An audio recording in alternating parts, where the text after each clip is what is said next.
নিয়ে সংসদ ভবনে ব্রিফ করেন আইনমন্ত্রী আনিসুল হক। আমি এই প্রেক্ষিতে জানান, আন্দোলনকারীদের প্রস্তাব গ্রহণ করেছেন প্রধানমন্ত্রী, আলোচনায় রাজি সরকার। শিক্ষার্থীরা যখনই চাইবেন তখনই বৈঠক হবে। মাননীয় প্রধানমন্ত্রী তাদের এই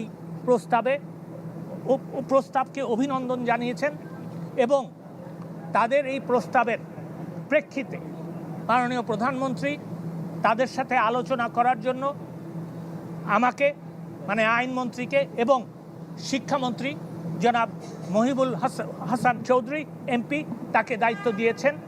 আমরা তাদের সাথে বসবো এবং আমরা এটাও বলতে চাই যে তারা যখনই বসতে রাজি হবে, এটা যদি আজকে হয় আজকেই আমরা বসতে রাজি আছি। কোটা সংস্কারের দাবির সাথে সরকার নীতিগতভাবে একমত বলে জানান আইনমন্ত্রী।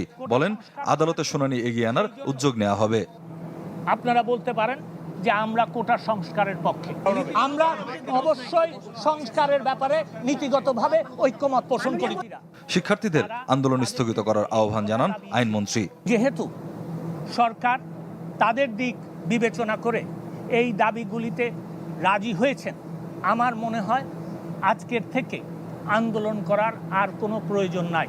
আমি সেই কারণে তাদেরকে আহ্বান জানাচ্ছি, অনুরোধ করছি, একজন পিতৃতুল্য নাগরিক হিসাবে আমি তাদেরকে অনুরোধ করছি যে তারা যেন এই সহিংসতা বন্ধ করে এবং এই আন্দোলন প্রত্যাহার বা স্থগিত করে। ধন্যবাদ। স্বপ্নিল